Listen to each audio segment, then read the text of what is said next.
Le livre du ciel. Tome 7. Me trouvant hors de mon corps, j'ai vu beaucoup d'offenses faites par des âmes consacrées et des laïcs et le grand déplaisir ressenti par Jésus. Je lui ai dit, ma douce vie, c'est vrai que des âmes consacrées et des laïcs t'offensent. Néanmoins, tu montres plus de douleur et de déplaisir quand ce sont des âmes consacrées qui t'offensent. Il semble que tu es tout Dieu pour ce qu'elles font et que tu ne vois pas ce que font les autres. Jésus me répondit. Oh, ma fille, tu ne peux comprendre la différence entre les offenses des âmes consacrées et celles des autres, voilà pourquoi tu es surprise. Les âmes consacrées ont déclaré m'appartenir, m'aimer et me servir. Et moi, à mon tour, je leur ai confié les trésors de ma grâce et, à quelques-unes, mes sacrements, comme c'est le cas pour mes prêtres. De plus, ces âmes affichent extérieurement m'appartenir, mais sont intérieurement éloignées de moi.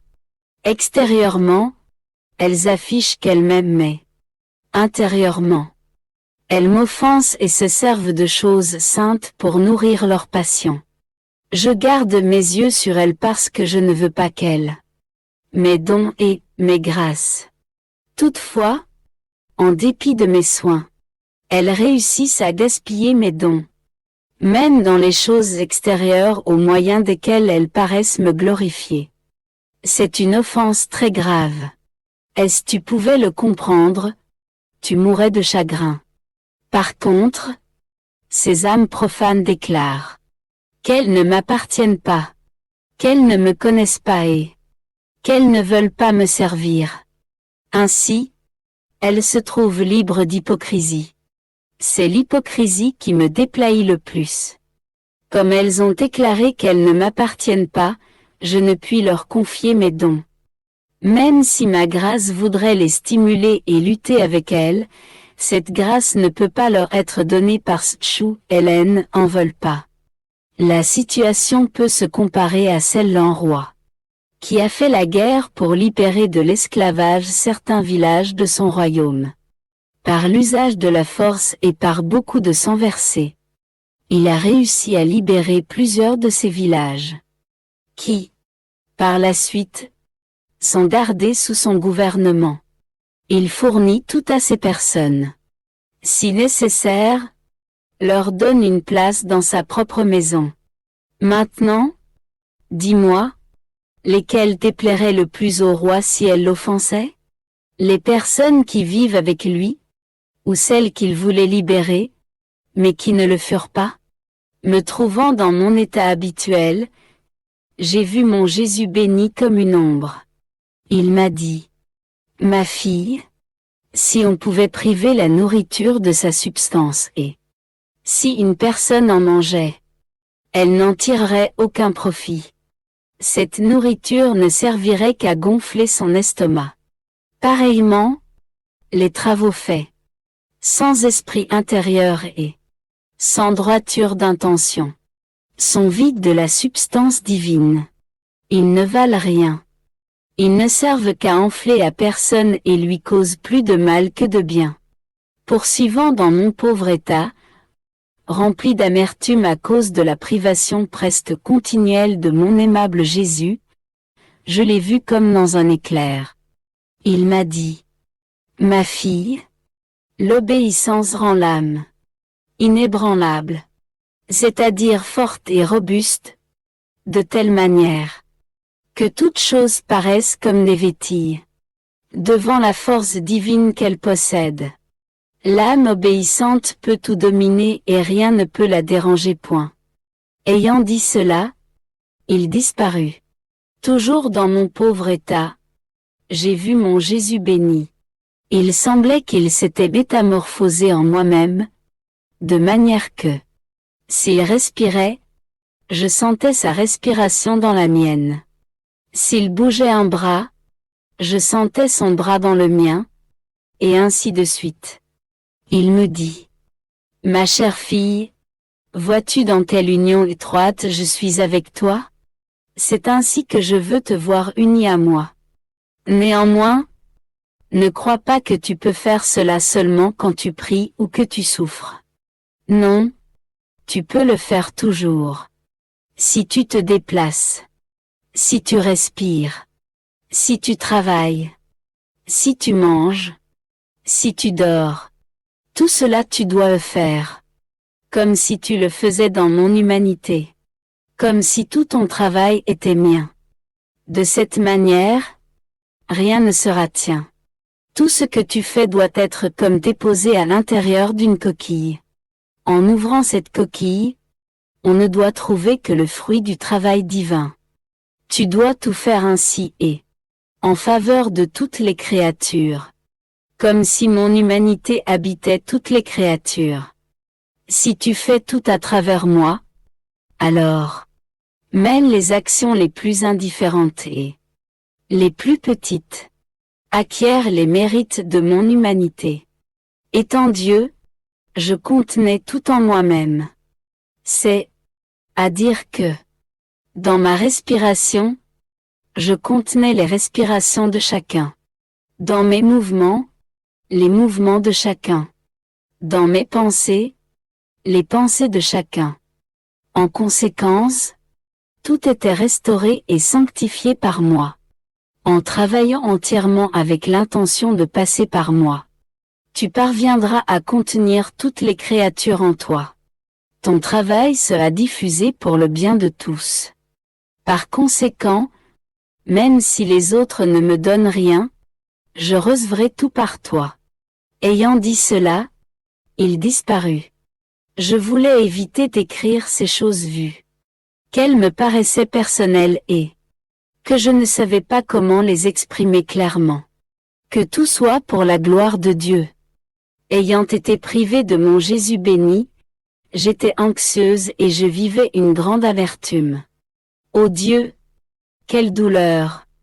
Les autres douleurs comparées à celle-là ne sont que des ombres et même des soulagements. Seulement l'angoisse de ta privation peut porter le nom de douleur. Pendant que je me disais cela, Jésus me dit dans mon intérieur. Que veux-tu? Calme-toi. Calme-toi. Tu m'as ici même.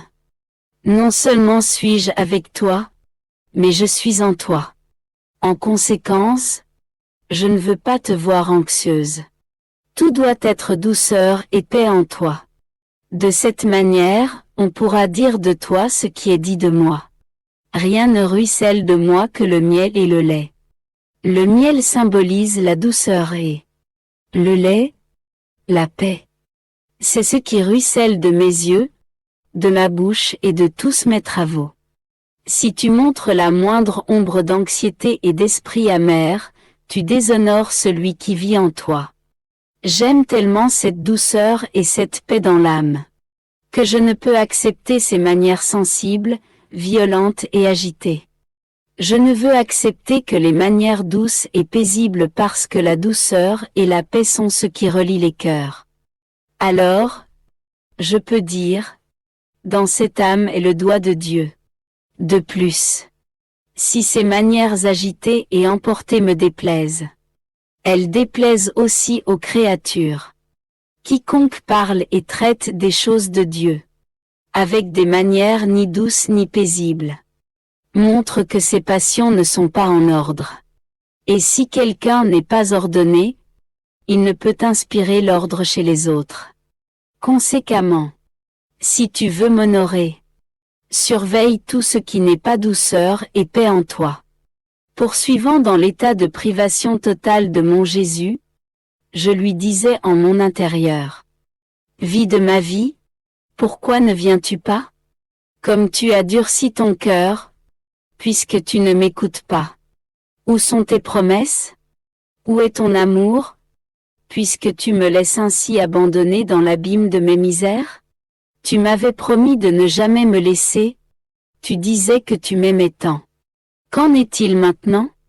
Tu m'as dit toi-même que par la constance on peut savoir si quelqu'un aime vraiment et que s'il n'y a pas de constance, on ne peut rien conclure à propos de son amour. Si tu veux de moi la constance, Pourquoi, toi qui formes ma vie, me la refuses-tu? Pendant que je disais cela ainsi que d'autres balismes, Jésus vint en moi et, me soutenant de son bras, me dit: Je suis en toi et je me cache pour voir ce que tu fais. Je ne t'ai manqué en rien, ni dans mes promesses, ni dans mon amour, ni dans ma constance. De plus, si tu agis d'une manière imparfaite envers moi, je fais tout dans la totale perfection envers toi.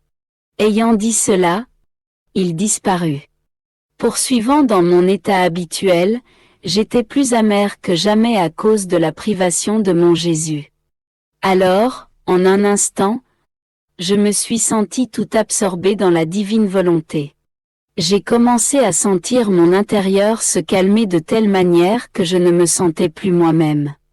J'étais tout absorbé par la divine volonté, même pendant que je vivais la privation de Jésus. Je me suis dit: quelle force, quel enchantement, quelle attirance cette divine volonté comporte, au point même de m'amener à m'oublier moi-même. Pendant que j'étais dans cet état, Jésus vint en moi et me dit: Ma fille, oh! Combien la divine volonté est la seule nourriture substantielle qui contienne toutes les saveurs appropriées à l'âme. Celle-ci y trouve une nourriture exquise et devient calme. Elle y trouve son fourrage et pense à paître lentement sans rien désirer de plus. Ses inclinations ne trouvent plus où se manifester parce qu'elles ont trouvé un moyen de se satisfaire. Sa volonté n'a plus rien à désirer, parce qu'elle l'a laissé derrière, elle qui l'avait précédemment tourmentée. Elle a trouvé la divine volonté qui forme son bonheur. Elle a laissé la pauvreté et trouvé la richesse, pas humaine, mais divine. En somme, l'âme trouve dans la divine volonté sa nourriture, c'est-à-dire y activité en laquelle elle reste occupée et absorbée. Elle y trouve aussi son contentement ainsi que ce qu'elle doit faire. Elle y apprend comment apprendre continuellement et à toujours apprécier de nouvelles choses. À partir d'une moindre science, elle y apprend une science plus grande. De petites choses, elle passe à de plus grandes. D'une saveur, elle passe à des saveurs supérieures. Et il lui reste toujours plus à goûter dans cette ambiance de la divine volonté. Poursuivant dans mon état habituel, j'ai vu brièvement Jésus béni. Il me dit: Ma fille, si l'âme est craintive, c'est un signe qu'elle se fie beaucoup à elle-même. Ne trouvant en elle que faiblesse et misère, alors, naturellement et justement, elle craint. Si, d'autre part, l'âme n'a peur de rien, c'est un signe qu'elle met toute sa confiance en Dieu. Ses misères et faiblesses se perdent en Dieu. Elle se sent revêtue de l'être divin. Ce n'est plus l'âme qui travaille, mais Dieu dans l'âme. Que peut-elle craindre? La vraie confiance en Dieu reproduit la vie divine dans l'âme. Ayant lu qu'une âme se faisait des scrupules à propos de tout et était effrayée parce que, pour elle, tout était péché, je me disais: comme je suis superficielle. J'aimerais aussi penser que tout est péché pour être plus attentive à ne pas offenser le Seigneur. Jésus béni me dit: Ma fille, cela n'est pas nécessaire.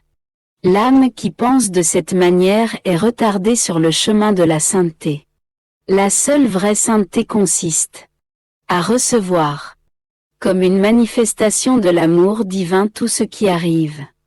Même les choses les plus indifférentes comme, par exemple, recevoir une bonne nourriture ou une moins bonne. L'amour divin se manifeste dans la saveur, car c'est Dieu qui produit le bon goût. Il aime assez la créature pour lui donner du plaisir dans les choses matérielles. L'amour divin se manifeste également dans les déplaisirs. On doit aussi aimer Dieu dans ce cas. Je veux que l'âme me ressemble aussi dans la mortification. L'amour divin se manifeste. quand la personne est exaltée ou quand elle est humiliée, quand elle est en santé ou quand elle est malade, quand elle est riche ou quand elle est pauvre. Même chose concernant l'haleine, la vue, la langue, tout. L'âme doit recevoir chaque chose comme une manifestation de l'amour divin et tout retourner à Dieu comme une expression de son amour. L'âme doit recevoir chaque chose comme une vague de l'amour de Dieu et, à son tour, envoyer vers Dieu la vague de son propre amour. Oh! Quels bains sanctifiants sont ces vagues d'amour réciproques. Elles purifient l'âme, la sanctifient et la font tant progresser qu'elle ne le remarque même pas. Ainsi, l'âme vit davantage la vie du ciel que celle de la terre. C'est ce que je veux pour toi, et non pas la pensée du péché. Me trouvant dans mon état habituel, Jésus béni vint brièvement et me dit: Ma fille, l'attachement des créatures à leur satisfaction personnelle est tel que je suis forcé de retenir mes dons. C'est que, plutôt que de s'attacher aux donateurs, elles s'attachent aux dons eux-mêmes, les adorant et offensant le donateur. Ainsi, si elles trouvent leur plaisir dans mes dons, elles s'en servent pour nourrir leur passion. Si, d'autre part, elles n'y trouvent pas de joie, elles s'y désintéressent. Leur satisfaction personnelle forme une seconde nature chez elles. Elles ne savent pas où trouver leur vrai plaisir. C'est avec difficulté qu'elles perçoivent les plaisirs ajustés à l'amour de Dieu, même dans les choses saintes. En recevant mes dons, mes grâces et mes faveurs, elles ne doivent pas se les approprier, en ne recherchant que leur propre plaisir. Elles doivent les considérer comme des dons divins, servant pour aimer beaucoup le Seigneur, prêtes à les sacrifier pour ce même amour. Étant dans mon état habituel, j'ai vu mon Jésus béni et il m'a dit: Ma fille, combien profondément j'ai aimé les hommes. Vois, la nature humaine était corrompue, humiliée et sans espérance de gloire et de résurrection. Pour les sauver, j'ai voulu souffrir toutes les humiliations dans mon humanité, spécialement être dévêtu, flagellé et châtié. J'y ai aussi souffert la flagellation, au point que mon humanité en fut presque détruite. Tout cela, afin de renouveler leur humanité, de les remplir de vie, d'honneur et de gloire pour la vie éternelle. Qu'aurais-je pu faire pour eux que je n'ai pas fait? Après avoir lu plusieurs vies de saints dont l'un désirait la souffrance et un autre la petitesse, je me posais intérieurement la question: quelle est la meilleure voie de sainteté qui me soit accessible? Incapable de répondre à cette question, je me sentais oppressé. Pour me libérer de cette pensée et pour ne penser qu'à aimer Jésus, je me suis dit: je ne veux aspirer à rien d'autre que d'aimer Jésus et d'accomplir parfaitement sa volonté. Pendant que j'étais plongé dans cette réflexion, mon Jésus béni vint et me dit: Moi, je t'aime dans ma volonté. Ne sais-tu pas que si le grain de blé n'est pas enterré et ne meurt pas complètement, il ne peut produire une nouvelle vie et se multiplier? Pareillement, si l'âme n'est pas ensevelie dans ma volonté, c'est-à-dire si elle ne meurt pas complètement à elle-même, en insérant sa volonté dans la mienne, elle ne peut pas produire une nouvelle vie toute divine, avec la reproduction de toutes les vertus du Christ, lesquelles constituent la vraie sainteté. Ma volonté devrait être le sceau marquant tout ton extérieur et tout ton intérieur. Et quand tout en toi aura été renouvelé, alors tu trouveras le vrai amour. C'est là que se trouve la meilleure de toutes les saintetés à laquelle une créature puisse aspirer. Me trouvant dans mon état habituel, Je disais à Jésus: Seigneur, laisse-moi être tout à toi et que je ne sois jamais séparé de toi. Permets pas que je sois une épine qui te rende amère, t'ennuie ou te dérange. Cependant, fais que je sois pour toi un stimulant. Pour te soutenir quand tu es lasse et oppressé. Pour te consoler quand tu es affligé, et pour te réjouir quand tu es dégoûté par des créatures. Pendant que je disais cela, mon Jésus béni vint et me dit: Ma fille, celui qui a le désir continuel de m'aimer, est toujours avec moi et ne peut jamais être une épine qui me blesse.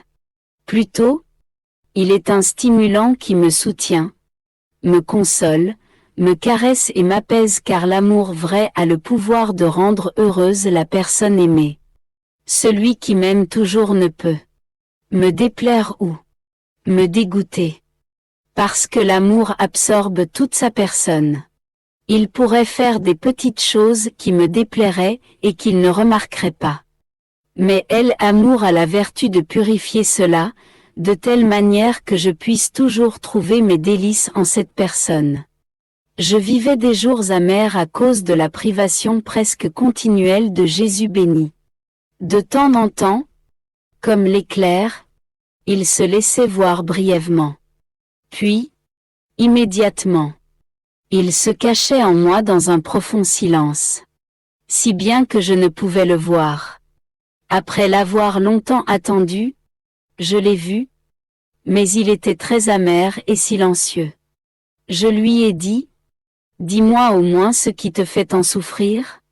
Alors, à contre-curesse et seulement pour me plaire, il me dit: Oh, ma fille, tu n'es pas consciente de ce qui doit t'arriver.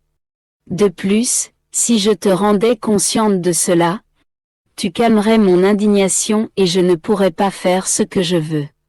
C'est pour cela que je garde silence.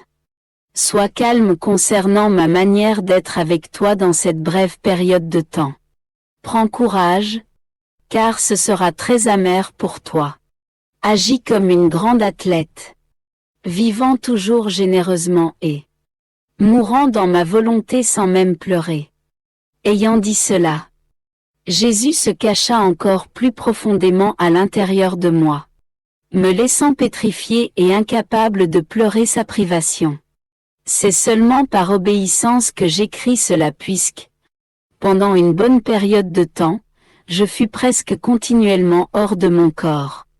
Peut-être que ce n'était qu'un rêve, mais il me semble que j'ai vu des endroits désolés, des villes désertées, des rues entières vides de piétons et beaucoup de morts. Mon étonnement était tel que j'en suis encore stupéfié.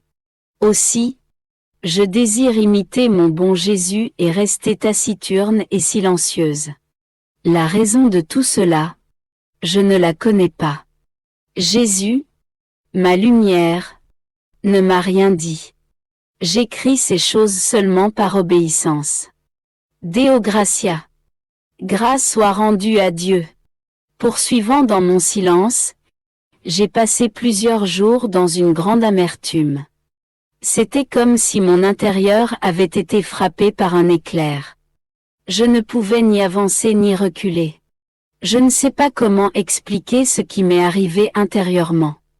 Et je crois qu'il est préférable que je garde le silence sur cela. Quand mon Jésus béni se présenta ce matin, il me dit: Ma fille, quiconque ne correspond pas à ma grâce vit comme les oiseaux de proie. Il vit de pillage, vole ma grâce, ne me reconnaît pas et, à la fin, m'offense. J'étais dans mon état habituel. J'avais appris que ma ville vivait une épidémie qui, à d'autres endroits, faisait mourir beaucoup de gens.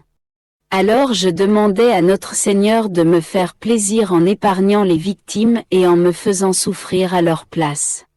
Pendant que je lui disais cela, Jésus me donna des souffrances, puis il me dit: Ma fille, il y a longtemps, j'ai dit que la mort d'une personne était nécessaire pour sauver les villes, Cela était la vérité, mais ce ne fut pas compris à ce moment.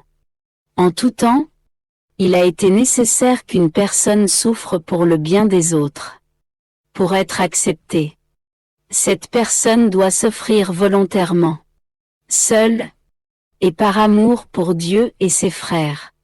Ses souffrances n'égalent pas les souffrances des autres. Plutôt, elles les surpassent et il n'y a pas de valeur qui les égale. Crois-tu que tes souffrances sont suffisantes? Non. Si je suspendais l'épidémie complètement, comment finiraient ces villes? Oh! Malheur à elles! Les choses empireraient. Un jour, alors que j'étais dans mon état habituel, mon aimable Jésus se montra à moi, me caressa et m'embrassa. Il me fit comprendre que, comme maman était très malade, il viendrait la prendre. Alors, je lui ai dit, « Mon Seigneur, tu la veux et je te la donne. Cependant, je ne veux pas que tu l'amènes tout de suite. Je veux, avant tout, être récompensé pour ce cadeau que je te fais. Je veux que tu la reçoives directement au paradis, sans la faire passer par le purgatoire. Et cela, au prix de mes propres souffrances. C'est, à dire que je veux faire pénitence à sa place. Point. Jésus béni me dit, ma fille, je veux faire ainsi. Point. Puis, j'ai continué ma prière en lui disant, mon doux amour, comment mon cœur pourrait-il voir souffrir ma maman dans le purgatoire, elle qui a tant souffert et tant versé de larmes à cause de moi? C'est le poids de la gratitude qui me pousse et qui me force. Dans toutes les autres choses, fais ce que tu désires, mais dans celle-ci, je ne cède pas. Tu me rendras heureuse si tu fais ce que je veux. Jésus reprit. Ma bien-aimée, ne sois pas si importune. Tu es infatigable. Tu me demandes beaucoup et tu me forces à te plaire. Sur tout ce que je lui ai dit, Jésus ne me donna pas une réponse précise et j'ai pleuré comme un enfant. Je demandais et demandais, lui offrant, minute après minute, heure après heure, tout ce qu'il a souffert dans sa passion. J'appliquais ses souffrances à l'âme de ma maman, pour qu'elle soit purifiée et embellie. De cette manière, j'espérais qu'elle obtienne ce que j'avais demandé. Séchant mes larmes, Jésus ajouta, « Ma bien-aimée, ne pleure pas, je t'aime tant. Pourrais-je ne pas te plaire? » Avec cette offrande continuelle de ma passion, je n'ai rien laissé échapper de tout ce que j'ai souffert au bénéfice de ta maman. Son âme est restée immergée dans une immense mer. Et cette mer la lave, l'embellit, l'enrichit et l'inonde de lumière. Pour t'assurer que je te plairai, quand elle mourra, tu seras surprise par un feu par lequel tu te sentiras briller. Je restai contente, mais pas certaine. Parce que Jésus ne m'a pas réellement assuré qu'il la prendrait directement au paradis. 2 mois ont passé depuis mon denier écrit. C'est avec une grande répugnance et seulement par obéissance que je me remets à la tâche. Quelle pesanteur je ressens. En pensée, j'ai dit à mon Jésus, « Vois comme je t'aime et comme mon amour grandit puisque, par amour pour toi uniquement, je me soumets à ce dur sacrifice. Autant il m'est difficile de me remettre à écrire, autant je veux te dire que je t'aime. Point. Je ne me souviens pas parfaitement de tout ce qui est arrivé. Je vais raconter ce qui s'est passé à partir du moment où je demandais à mon Jésus de prendre ma maman directement au paradis, sans qu'elle ait à passer par le purgatoire. Cependant, les choses sont un peu confuses dans ma mémoire. C'était le 19 mars, une journée consacrée à Saint Joseph. Au matin, alors que je me trouvais dans mon état habituel, maman passa de cette vie à la suivante. Me faisant voir qu'il la prenait pour l'amener, Jésus béni me dit: Ma fille, le Créateur reprend sa créature. À ce moment, je me suis sentie consumée intérieurement et extérieurement par un feu si intense que j'ai senti mes viscères et tout mon corps briller. Si j'ai mangé quelque chose, il s'est converti en feu intérieur et j'ai été forcée de le vomir aussitôt. Ce feu me consumait, mais il me laissait en vie. Oh! Comme j'ai compris ce qu'est le feu du purgatoire. Pendant qu'il consume, il donne vie. Il fait le travail de la nourriture, de l'eau, de la mort et de la vie. En dépit de tout, j'étais heureuse dans cet état. Mais comme je n'avais pas vu où Jésus amena maman, ma joie n'était pas complète. J'ai pensé que mes souffrances étaient celles de maman, à supposer qu'elle était au purgatoire. Voyant Jésus béni en ces jours, il ne m'a pas laissé seule. J'ai pleuré et je lui ai dit: Mon doux amour, où l'as-tu amené? Je suis contente que tu l'aies amené, mais si tu ne l'as pas avec toi, je ne peux le tolérer. Je continuerai de pleurer jusqu'à ce que tu me répondes sur ce point. Il me sembla que Jésus était content de mes pleurs. Il sécha mes larmes et me dit: Ma fille, n'aie pas peur. Sois calme et quand tu te seras calmée, je te la laisserai voir. Tu seras très contente. De plus, le feu que tu ressens te servira de preuve que je t'ai contentée. Pourtant, j'ai continué à pleurer, spécialement quand je l'ai vu, car je ressentais que quelque chose manquait à sa béatitude. Je pleurais tant que les personnes venues pour me visiter pensaient que je pleurais à cause de ma tendresse pour elles et par regret de l'avoir perdue. Elles étaient un peu scandalisées, pensant que je ne me conformais pas à la volonté de Dieu. Mais, en vérité, je nageais en elles plus que jamais. Cependant, je n'ai cherché refuge dans aucun tribunal humain, parce qu'ils sont tout faux, mais seulement au tribunal divin, parce que celui-là est vrai. Mon bon Jésus ne me condamna pas. Il eut plutôt pitié et, pour me soutenir, il vint plus souvent, me donnant ainsi plus d'occasion de pleurer. S'il n'était pas venu, je n'aurais eu personne avec qui pleurer pour qu'il arrivera ce que je voulais. Après plusieurs jours, mon bon Jésus vint et me dit: Ma fille, s'il te plaît, sois consolée. Je veux te dire et te faire voir où est ta mère. Avant et après que je l'ai prise avec moi, tu m'as offert en sa faveur tout ce que j'ai mérité et souffert au cours de ma vie.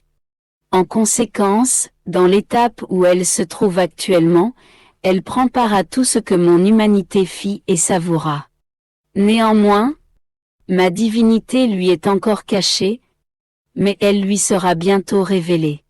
Le feu que tu as souffert et tes prières ont servi à libérer ta mère de maintes douleurs des sens qui sont le lot de chacun. À ce moment, il me sembla que je voyais maman à l'intérieur d'un immense espace. Dans cet espace, il y avait des joies et des délices correspondant à tous. Les mots, les pensées, les regards, les travaux, les souffrances, les battements de cœur, etc. De la très sainte humanité de Jésus. J'ai aussi compris que cette sainte humanité est un paradis intermédiaire pour les bienheureux et que chacun, pour entrer dans le paradis de sa divinité, doit en premier passer par le paradis de son humanité. D'autre part, cela a été pour ma mère un privilège très singulier, réservé seulement à quelques-uns qui n'ont pas à expérimenter le purgatoire. J'ai aussi très bien compris qu'elle n'était pas dans les tourments, mais dans les délices. Cependant, sa joie n'était pas parfaite, mais partielle.